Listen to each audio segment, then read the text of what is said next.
4.8 ना। सह खंडज निकालने की प्रोसेस तो बता ही दी है पहले ही। एक 3x3 का आव्यूह ले लेते हैं, A 1 1 2 1 और 3 1 1 2 1 3 और 2 2 3 3 और 3। ठीक है, अब इसका अगर सहखंडज निकालना है तो उस सहखंडज को हम लोग बोल सकते हैं, जब भी A और J के बीच में D आता है तो उसको हमेशा साइलेंट रखा जाता है। इसको एडजॉइंट ना पढ़ के एडजॉइंट पढ़ेंगे ना, D साइलेंट है तो अजॉइंट A बराबर, इसको हम लोग शॉर्ट में ADJ भी बोल सकते हैं। ठीक है, बराबर A ऑफ I J का डैश। डैश का मतलब परिवर्त आव्यूह, एडजॉइंट का मतलब इसका सहखंडज। ठीक है, तो ये सारी वैल्यूज बराबर होंगी एक परिवर्त आव्यूह के, परिवर्त सारणिक के। सारणिक आव्यूह कुछ भी मान लो इधर पे, क्योंकि मार्ग ही आव्यूह वाला लगा रखा है सारणिक के लिए, अभी तक 2 डंडे यूज कर रहे थे। ठीक है, परिवर्त भी तब भी वैसा ही निकालेंगे, सारणिक के लिए भी वही निकालेंगे। तो यहाँ पे जो इसकी रो है वो पूरा का पूरा कॉलम, और जो कॉलम है वो रो। तो A11 A12 और A12, A21 A22 A23 A31 फिर 32 और ठीक है, विकर्ण कभी चेंज नहीं होते, विकर्ण अपनी पोजीशन पर ही रहते हैं। बाकी सारे अवयव रो कॉलम कॉलम रो में चेंज हो जाएगा। तो A बराबर अगर एक आव्यूह या सारणिक दिया हुआ है तो उसका अगर एडजॉइंट A निकालना है तो उसके लिए हम लोग उसका या तो परिवर्त आव्यूह निकाल लेंगे, एक ही ऑप्शन है परिवर्त आव्यूह ही निकालना है। तो ये तीनों चीजें एक दूसरे के इक्वल ही रहने वाली है। ठीक है, इसका मतलब और इसका तीनों का सेम मतलब है। ठीक है, इसके बाद एडजॉइंट A का मल्टीप्लाई किसके साथ, A के साथ। ठीक है, और A का मल्टीप्लाई एडजॉइंट A के साथ, ये दोनों ही वैल्यूज बराबर होगी mod of A dot I की। ठीक है, मॉड ऑफ A का मतलब है कि यहाँ पे हम लोग जब इन दोनों का आपस में मल्टीप्लाई करेंगे, एक परिवर्त आव्यूह का उसके खुद के आव्यूह से जब मल्टीप्लाई करेंगे तो हमारे पास जो वैल्यू है वो मॉड के अंदर A या I के बराबर होगी। मॉड के अंदर A तो कुछ भी नहीं है, जो भी है वो I के ही इक्वल होगी, मतलब इस विकर्ण आव्यूह के समथिंग हम लोगों को आव्यूह या सारणिक मिलेगा। ठीक है, तो वो हम निकाल के देखेंगे। अभी कोई क्वेश्चन लेंगे तो एडजॉइंट का A में जब गुणा करेंगे तो हमारे पास ये आता है या नहीं आता है, प्रूव करने वाली चीज है। ठीक है,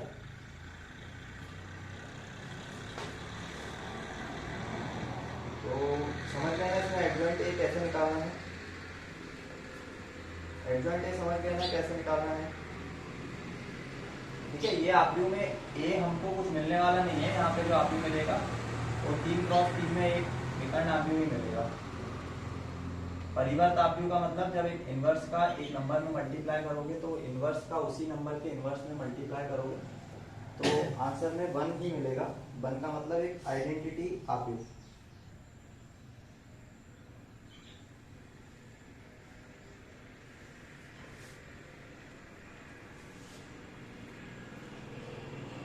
एक आद्युत्क्रमणीय आव्यूह है। ठीक है, आद्युत्क्रमणीय आव्यूह है मतलब उसको नाम तो दे रखा है विचित्र और आद्युत्क्रमणीय। आद्युत्क्रमणीय का मतलब है उसको हम लोग उल्टा नहीं कर सकते। तो अगर उल्टा नहीं कर सकते, ये एक्चुअली में ये वाले प्रश्न वाली कॉम्बिनेशन में मिलेगी, व्युत्क्रमणीय और आव्यूह सारणी दोनों कॉम्बिनेशन में। विचित्र तथा आव्युत्क्रमणीय आव्यूह के अंदर क्या होने वाला है कि जो आव्यूह है वो व्युत्क्रमणीय हो नहीं सकता, और हो नहीं सकता तो वो बराबर आ जाएगा किसके, 0। और एक होता है व्युत्क्रमणीय आव्यूह, इसमें नॉट इक्वल होना चाहिए, इक्वली। ठीक है, अगर वो अव्युत्क्रमणीय आव्यूह है तो आंसर क्या आ जाएगा, 0 के बराबर। और अगर व्युत्क्रमणीय आव्यूह है तो उसके लिए mod of A is not equal to 0। ये दो कंडीशन लिख लो। अगर अव्युत्क्रमणीय है तो वो 0 के बराबर आ जाएगा, और व्युत्क्रमणीय है तो नॉट इक्वल टू 0 मतलब वो आइडेंटिटी के बराबर आ जाएगा।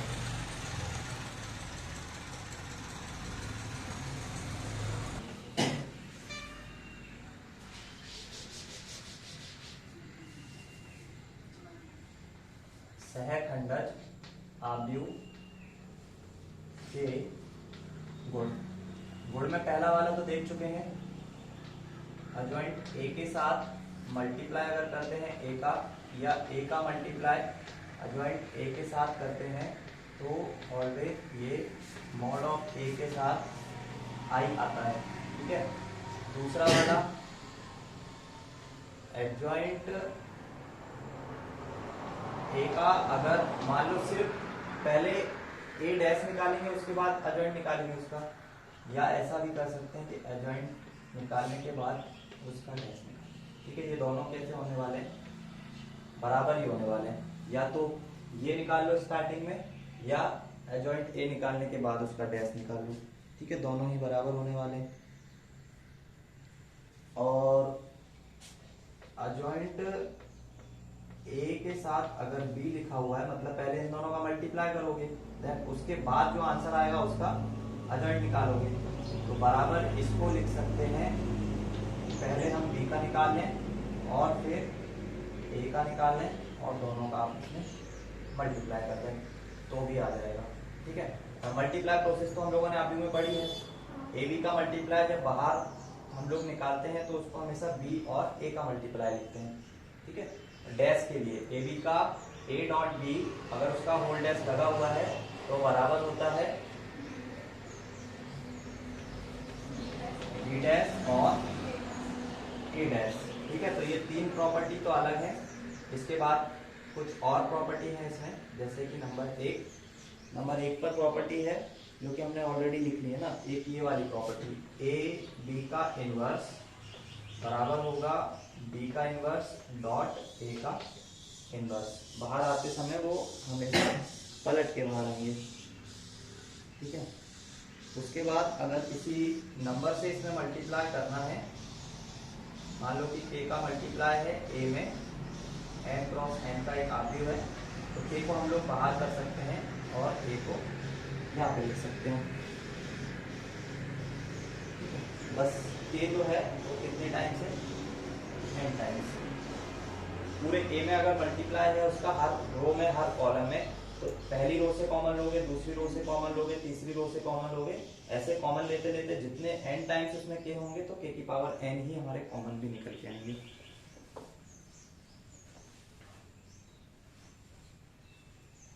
ठीक है। उसके बाद a डैश का a में मल्टीप्लाई, अब ये सारी प्रॉपर्टी हम ऑलरेडी लिख चुके हैं ना आव्यूह वाले चैप्टर में। a डैश का a में मल्टीप्लाई या a का a डैश में मल्टीप्लाई, ये हमेशा बराबर होता है एक आइडेंटिटी। एक्चुअली में ये क्या है, ये एडजॉइंट ऑफ a का a में मल्टीप्लाई और a का एडजॉइंट a में मल्टीप्लाई i के बराबर है तो वही i के बराबर है। ठीक है। इसमें कोई चेंज नहीं है।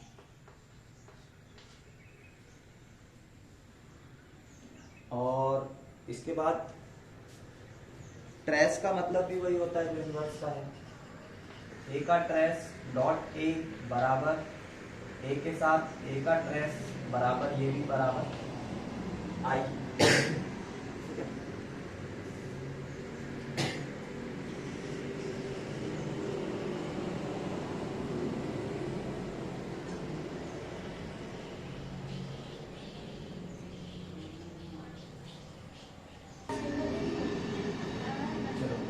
एग्जाम्पल नंबर फर्स्ट 1 2 3 4, इसका एडजॉइंट ए निकाल के दिखाना है। एडजॉइंट ए के लिए हम लोग क्या करेंगे कि इसको अगर निकालना है तो सबसे पहले इसका मतलब है सहखंडज, और सहखंडज वाले प्रोसेस में क्या बताया था, a1 का वैल्यू क्या आएगा, तो यहाँ पे मैं फॉर्मूला लिख दे रहा हूँ a i j बराबर -1 की power i plus j into m i j. तो a11 इज इक्वल टू -1 की पावर a11 2 प्लस का 1 और m11 का वैल्यू, इसको होल्ड करो, इसको होल्ड करो 4। तो आंसर आ जाएगा a12 का वैल्यू, a12 मतलब पावर 3 और इसको पकड़ के रखो, इसको तो 3 आ जाएगा। तो आंसर a21 का मतलब 2 और 1 3, -1 की पावर 2 1 और बचेगा 2 और a22 इसका मतलब है -1 की पावर 2 धन 2 गुणा, इसको पैक करो, इसको पैक करो, कितना 3। तो ये कितना आ जाएगा 3। तो एडजॉइंट ऑफ ए बराबर होगा 1 1 2 1 2 2 और 1 1 2 1 2 2 और 1 2। ठीक है, तो एडजॉइंट ए बराबर सबसे पहले a11 की वैल्यू मतलब 4, a12 की वैल्यू यहाँ पे नीचे मतलब -3, a21 की वैल्यू -2 और a22 की वैल्यू 3। ठीक है, ये इसका होगा एडजॉइंट ए 4 -2 -3 और 1। यहाँ पे 1 आ रहा है, हाँ भैया a22 की वैल्यू ना, दूसरी रो 1 और 1।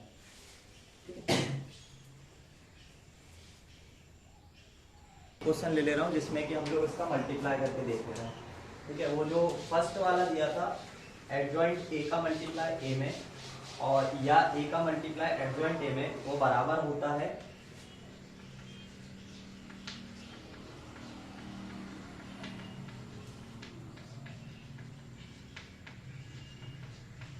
मॉड ऑफ ए डॉट आई। ठीक है, तो ए बराबर है 2 3 -4 और -6। अब यहाँ पे थोड़ा सा मैं डायरेक्ट चल रहा हूँ, एडजॉइंट ए का जो वैल्यू है मैं डायरेक्ट लिख रहा हूँ।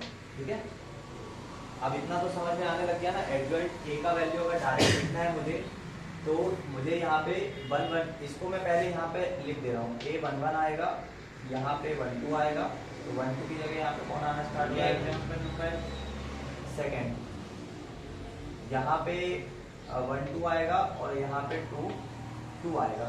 ठीक है, अब इसको मैं डायरेक्ट फॉर्म कर रहा हूँ। तो a11 की वैल्यू मतलब पावर पॉजिटिव मतलब -6। a21 की वैल्यू कहाँ से निकालोगे, यहाँ से, है ना, 21 मतलब पावर -3, तो ये आ जाएगा माइनस का। फिर a12 की वैल्यू यहाँ से निकालोगे, a12 की वैल्यू -4 2 और 1 3, तो वो +4। a22 की वैल्यू यहाँ से निकालोगे 2 2 की 5। ठीक है, एडजॉइंट ऑफ ए जो आएगा निकल के वो आएगा -6 -3 4 और 2। अब हमें वो प्रोसेस यूज करना है जिसमें कि हम एडजॉइंट ए का ए के साथ मल्टीप्लाई कर रहे हैं ए का। Adjoint A multiplied A is equals to -6 -3 4 और 2 मल्टीप्लाइड 2 3 और -4 -6। इसका जो आंसर आएगा थोड़ा सा डायरेक्ट, इसका 6 का मल्टीप्लाई 2 में करेंगे। ठीक है, तो 6 दूनी 12 माइनस का, ठीक है, और 4 दिया 12 प्लस का, तो आंसर 0। ठीक है, ए का एडजॉइंट ए के साथ मल्टीप्लाई करेंगे तो ये आ जाएगा 0, और फिर फर्स्ट रो